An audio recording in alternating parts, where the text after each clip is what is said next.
난국 수습을 둘러싼 당정간, 좀 더 좁히면 윤석열 대통령과 한동훈 국민의힘 대표 간의 갈등 대립 문제가 중대 기로를 맞게 됐습니다. 어젯밤 늦게 대통령실에서 윤석열 대통령이 모레인 7일 대국민 담화 발표 그리고 기자회견에 나선다고 언론에 공지한 건데요. 대통령의 회견 일정은 늦은 밤에 갑작스럽게 언론에 알리는 것 자체가 매우 이례적인 일이었습니다. 그만큼 윤 대통령이 상황 타개를 위해서 뭔가 작심을 한 듯 보이는데요. 결국 관건은 윤 대통령이 그날 국민에게 어떤 태도로 무엇을 내놓느냐, 바로 이거일 겁니다. 네, 대통령실에서 윤 대통령의 이 대국민 담화 그리고 기자회견 공지가 나온 건요, 어젯밤 10시쯤이었습니다. 대통령실은 공지를 통해서 모레인 7일 오전 10시 윤 대통령이 임기 반환점을 맞아서 국민들에게 향후 국정 운영 방향에 대해서 설명을 드리고, 특히 이 일문일답을 통해서 국민들이 궁금해하는 모든 사안에 대해서 소상히 설명드릴 것이다라고 했는데요. 사실상 김건희 여사 문제나 명태균 씨의 녹취 논란 등 이 민감한 현안들에 대해서 윤 대통령이 직접 설명할 것으로 보입니다. 7일 회견 공지는요, 아까 앵커 말씀하신 대로 매우 전격적으로 이뤄졌습니다. 어제 오후까지만 해도 대통령실에서는요, 윤 대통령이 미국 대선 그리고 G20 정상회의 등 중요한 외교 일정을 마무리한 뒤에 이달 말쯤이나 해서 이 국민에게 현안에 대해서 설명하겠다, 그런 입장을 고수를 했었는데, 하지만 어제 오후 이 참모회의에서 윤 대통령의 입장 발표를 앞당기는 것이 좋겠다, 이제 그런 의견이 나왔고, 윤 대통령이 이를 받아들여서 결단을 했다. 이게 이제 대통령실의 설명입니다. 어제 오전에는 저희도 전해드렸던 대로요, 한동훈 대표가 윤 대통령의 사과 등을 아주 강하게 요구했었죠.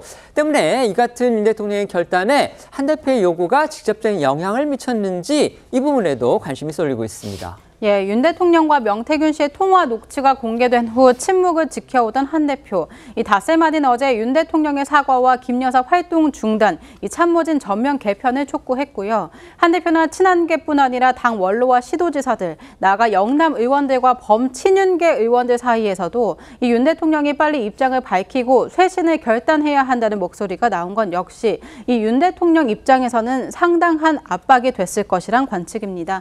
한 대표는 오늘도 역시 국민의힘 등 보수 정당에 가입한 지 20년이 넘은 평생 당원들을 초청한 자리에서 이 변화와 쇄신을 거듭 강조했고요.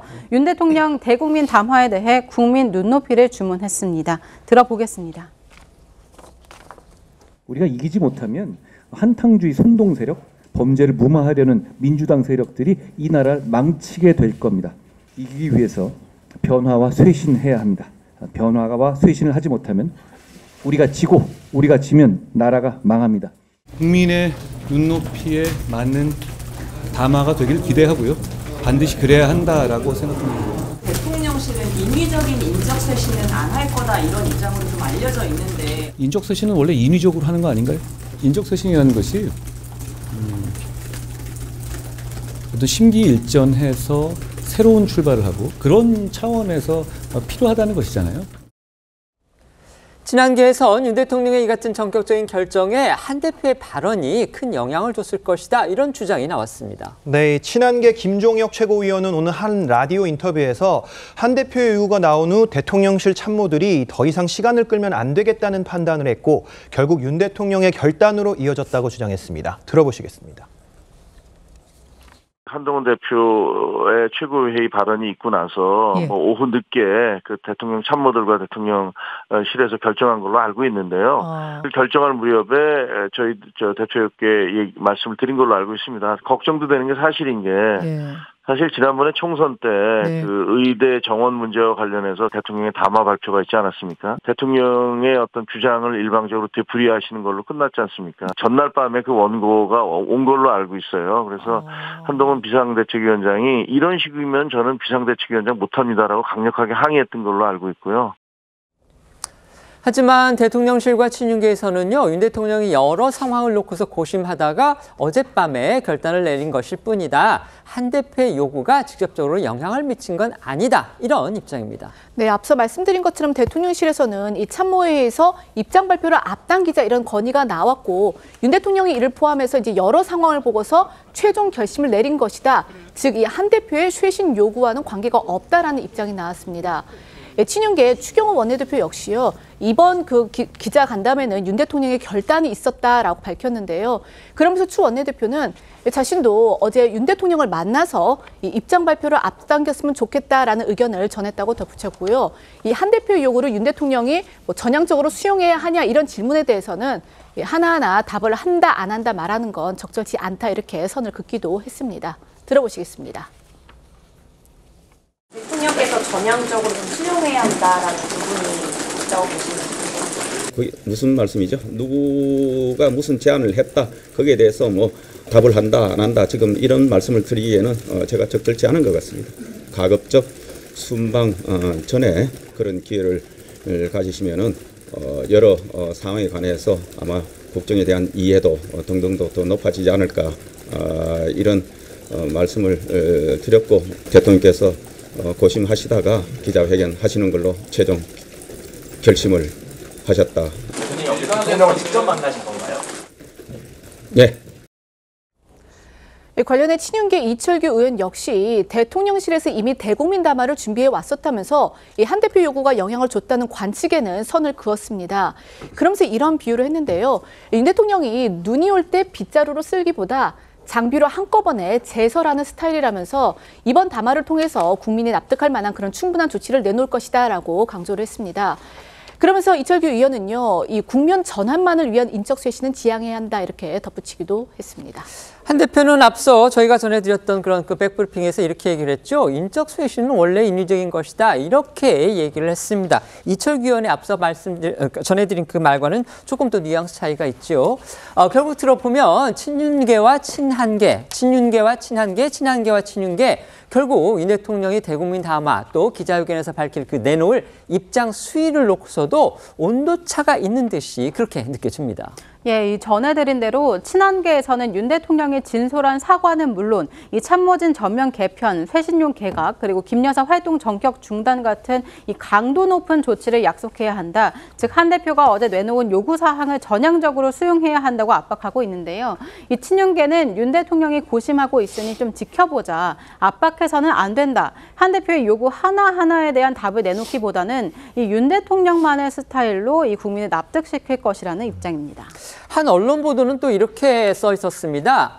여권 일각에서 윤 대통령이 한동훈 대표의 요구만 받을 것이라면 전격적으로 대국민 담화 기자회견 결단을 내렸겠느냐. 뭔가 플러스 알파가 있을 것이다. 그러니까 한 대표의 요구보다는 더 나갈 것이다. 지금 이런 또 보도를 했습니다. 결국 여권 내에서 그런 기대감이 나오고 있다는 겁니다. 예, 맞습니다. 이 대통령실에서는 대국민 담화에 담긴 내용은 물론 이 형식적으로도 윤 대통령이 변화하는 모습을 보여줄 수 있는 방식을 검토하는 등 이 만반의 준비를 하고 있는 것으로 알려졌고요. 이 윤 대통령이 최근 불거진 명태균 씨 사태는 물론 이 검찰이 이미 불기소 처분으로 수사를 마무리 지은 이 김 여사 관련 의혹들이죠. 이 명품 수수나 주가 조작 연루 의혹 등에 대한 추가적인 입장을 내놓을 것이다. 이런 관측도 나오고 있습니다. 당 일각에서는 이 소수 의견이긴 하지만 윤 대통령이 야당이 추진하고 있는 김건희 특검법을 전략적으로 수용하는 이 당당한 모습을 보이는 게 반전카드가 될 수 있다. 이런 주문까지 나오고 있습니다. 민주당은 당장 이 특검 말고는 답이 없다 이러면서 공세 수위를 높였습니다. 그리고 한동훈 대표를 향해서는요. 특검의 내용 그리고 형식은 충분히 상의할 수 있다. 결단만 하라. 이렇게 지금 유인책을 쓰고 있는데요. 하지만 한동훈 대표 유독 이 특검 문제에 대해서는요. 분명히 선을 긋고 있습니다. 그러니까 대통령과의 관계가 비록 아슬아슬하기는 하지만 특검은 결코 넘어서는 안 될 일종의 레드라인. 이렇게 여기고 있는 듯 보입니다. 네, 민주당은 이번 달을 김건희 특검의 달로 만들겠다며 오는 14일 본회의에서 법안을 상정해 처리하고 윤 대통령이 거부권을 행사하더라도 28일 본회의를 열어서 재표결까지 강행하겠다는 입장입니다. 이 한 대표에겐 특검 내용이나 형식을 충분히 상의할 수 있다고 한 발 물러서는 태도까지 보여가면서 여야 대표 회담을 열고 논의하자고 거듭 촉구했습니다. 그러니까 특검법 통과와 관련해서 한동훈 대표의 결단을 이끌어내든지 그게 아니더라도 적어도 여권 내 분열을 가속화할 수 있다. 이게 지금 민주당의 계산이라는 겁니다. 네, 맞습니다. 하지만 이 한동훈 대표, 윤 대통령을 향해 강도 높은 쇄신을 요구하면서도 김건희 여사 특검법에 대해서는 구체적 입장을 내지 않고 철저히 거리를 두고 있습니다. 친한계에서는 야당의 특검법은 반헌법적 법안이다. 결코 수용할 수는 없다는 입장이 나오고 있습니다. 다만 윤 대통령이 모레 있을 대국민 담화에서도 크게 변화된 모습을 보이지 않을 경우 특검법 재표결 과정에서 이 여권 내 이탈표가 늘어날 가능성이 변수로 남아 있는데요. 민주당과 친한계 목소리 이어 들어보겠습니다. 열려 있습니다. 주장하고 있는 독소 조항 등 이런 부분들에 대해서도 열려 있다. 이렇게 말씀을 드릴 거고요. 14일 날 우리가 본회의 의결을 지금 예상하고 있는데요. 한 열흘 정도 남아 있습니다. 결단하기에는 충분한 시간이고 협의가 가능하다. 이렇게 말씀드리겠습니다. 저희들이 봤을 때는 이 두 번째 자동 폐기된 법안보다도 독소 조항이 더 많습니다. 그러니까 당연히 이거 막아야죠. 그거 빼줄 수 있다는 거 아닙니까 지금 더불어민주당 쪽에서 한동훈 대표가 결심만 한다면. 한 번 속지 두 번 속습니까? 대통령 기자회견에서 그런 좀 전향적인 조치가 나오면은 이탈표 단속에 상당한 효과가 있을 것이다 이렇게 봅니다. 윤석열 대통령이 어젯밤에 전격적으로 발표했습니다. 모레인 7일 대국민 담화 발표하고 기자회견에서 인문일답을 충분히 갖겠다 지금 이렇게 밝혔습니다. 현 난국을 타개하려면 과거 노태우 전 대통령이 했었죠. 이 6.29 선언급의 반전이 필요하다. 이런 의견도 적지 않은데요. 자, 패널들께서는 이건 꼭 들어가야 한다고 생각하는 거 분명히 있을 겁니다. 어떤 거 있습니까? 우선적으로 이제 국민들로 하여금 대통령이 이번에는 확실히 바뀌었구나 그런 생각을 그런 인상을 확실하게 줄 필요가 있다고 생각하는데요. 아무래도 이제 명태균 씨 관련해 가지고 여러 의혹이 있는데 이게 사실 대통령과 김건희 여사 말고는 명확한 내용을 모르지 않습니까? 네. 근데 이거에 대해서 명확한 입장이 없다 보니까 자꾸 말이 더해져서 큰 논란이 있는 것처럼 비춰지는 부분이 있기 때문에 대통령이 진솔하게 지금 대통령 뛸 때와 그다음에 대통령이 되기 전에 경선이나 본선 때 국민과는 다른 입장 아닙니까? 그리고 명태균 씨가 우리가 볼 땐 지금 굉장히 이상한 브로커로서의 어떤 그런 면만 묻어나지만 사실 김종인 전 비대위원장이나 이준석 당대표 유력 정치인들과 또 같이 일한 부분이 없지 않아 있습니다. 그러니까 그런 여러 가지 일련의 상황을 언급하면서 내가 그 사람 관계를 이렇게 맺어오다가 어떤 부분에선 선을 그었는지 그리고 무엇보다도 이 사람이 국정에 있어서 개입한 부분이 있는지 없었는지를 명확하게 해서 정서적인 부분과 함께 법적인 부분까지 말씀을 하셔야 된다고 보고 이게 또 이어지는 게 이제 김건희 여사 문제 아닙니까? 이 부분에 있어서도 저는 그러니까 대외 활동 사실 그런 표현이 있지 않습니까? 소나기가 오면 잠시 비를 피한다는 그런 얘기가 있지 않습니까? 이게 논리적으로 김건희 여사가 무죄고 문제 없다고 이렇게 얘기하면 더 이상 국민들이 그 목소리에 귀를 기울이지 않습니다. 그렇다면 억울할 수 있지만 그럼에도 불구하고 대외 활동에 대해서 자제를 한다. 그리고 그와 관련돼서 특별감찰관이나 제2부속실 관련 일련의 그런 상황을 뒷받침할 수 있는 것들을 받아들여야 된다고 저는 봅니다. 네.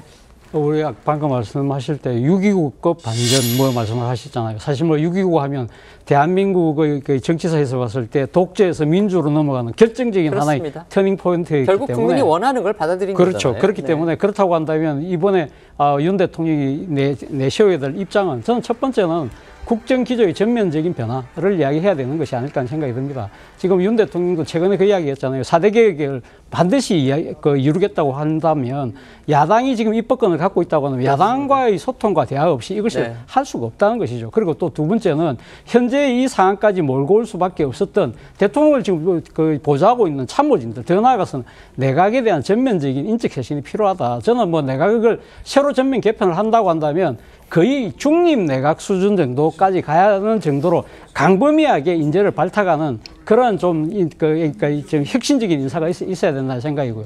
그리고 가장 결정적인 문제 중에 하나가 바로 김건희 여사의 문제죠.